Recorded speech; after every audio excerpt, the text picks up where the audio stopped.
Halo, perkenalkan nama saya Daniel Rumerum dari Fakultas Keperawatan Universitas Pembangunan Indonesia Manado. Nomor NIM 2114201082.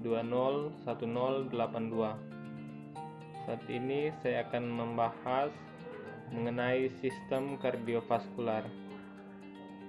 Mata kuliah Ilmu Dasar Keperawatan 1 dengan dosen pengampu Nurse Niwayan Sudarni. Jadi, sistem kardiovaskuler adalah kumpulan organ yang bekerja sama untuk melakukan fungsi transportasi dalam tubuh manusia. Sistem ini bertanggung jawab untuk mentransportasikan darah yang mengandung nutrisi, bahan sisa metabolisme, hormon, zat kekebalan tubuh, dan zat lain ke seluruh tubuh. Sehingga tiap bagian tubuh akan mendapatkan nutrisi dan dapat membuang sisa metabolismenya ke dalam darah. Dengan tersampainya hormon ke seluruh bagian tubuh, kecepatan metabolisme juga akan dapat diatur. Sistem ini juga menjamin pasokan zat kekebalan tubuh yang berlimpah pada bagian tubuh yang terluka, baik karena kecelakaan atau operasi, dengan bertujuan mencegah infeksi di daerah tersebut. Dengan demikian, dapat dilihat bahwa sistem kardiovaskuler memiliki fungsi utama untuk mentransportasikan darah dan zat-zat yang dikandungnya ke seluruh bagian tubuh. Komponen sistem kardiovaskuler. Sistem kardiovaskuler terdiri atas organ jantung dan pembuluh darah. Fungsi sistem ini dapat dianalogikan dengan sistem pengairan di rumah tangga, di mana organ jantung berperan sebagai pompa dan pembuluh darah berperan sebagai saluran.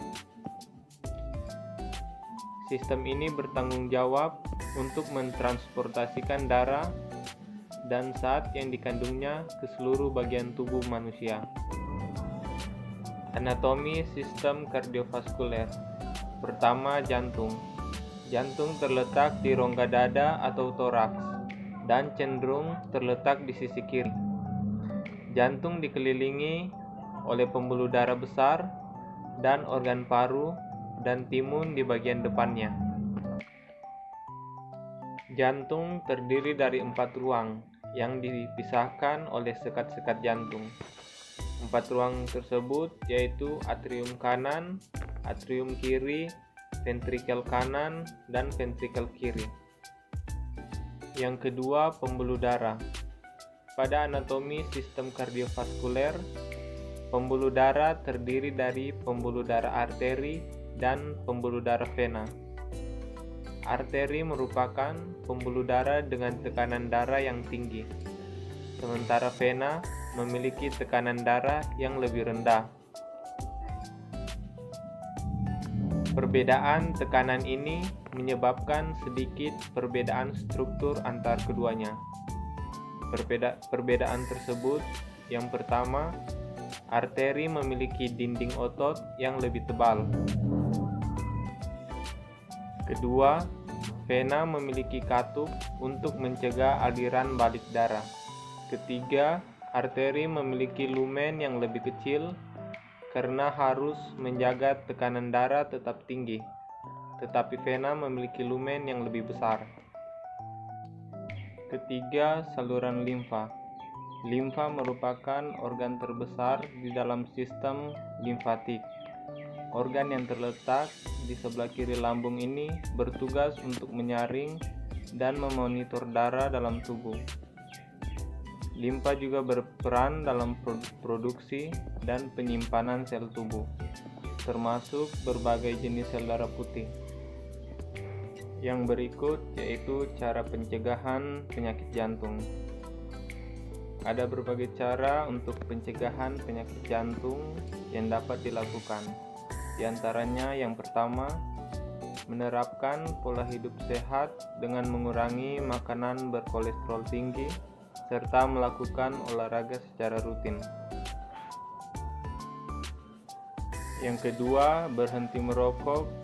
Yang ketiga, mengurangi konsumsi minuman keras. Khusus bagi pengidap angina atau angina duduk, pencegahan penyakit jantung perlu dilakukan demi menghindari serangan jantung serta komplikasinya. Oleh karena itu, pengidap angina dianjurkan untuk meminum obat-obatan yang diberikan oleh dokter dan sesuai dengan dosis. Itulah pembahasan singkat mengenai sistem kardiovaskuler. Dan sekarang saya mengajak kepada kita semua untuk sama-sama bergabung di Universitas Pembangunan Indonesia Manado. Berikut ini videonya. Selamat datang di Universitas Pembangunan Indonesia Manado, yang terletak dekat dengan kawasan bisnis Bahu Mall Manado. Tempatnya di Kelurahan Bahu, Lingkungan 3 Manado, sangat strategis di pusat kota Manado. Dibangun di atas lahan seluas 2,5 hektar, Universitas Pembangunan Indonesia Manado berdiri megah dengan ruangan 7 lantai, terdiri dari ruangan kelas, ruangan kantor, perpustakaan, laboratorium komputer, laboratorium keperawatan, pengadilan semu, dan laboratorium bahasa, kantin, serta rooftop di lantai atas.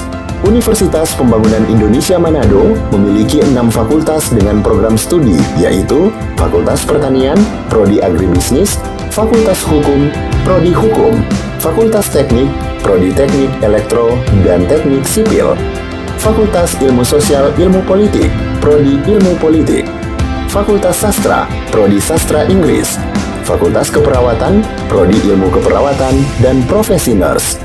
Didukung oleh sumber daya manusia yang berkompeten dan tersertifikasi, Universitas Pembangunan Indonesia Manado memiliki dosen dan tenaga kependidikan dengan latar belakang S2 dan S3 lulusan dalam dan luar negeri. Proses belajar mengajar dilaksanakan dengan teknologi informasi merujuk perkembangan dunia modern saat ini, dilakukan dengan sistem e-learning dan sistem ujian online atau ULAIN. Hasil tracer student Universitas Pembangunan Indonesia Manado dan fakultas menyebutkan lulusan UNPI sudah tersebar di dalam dan luar negeri.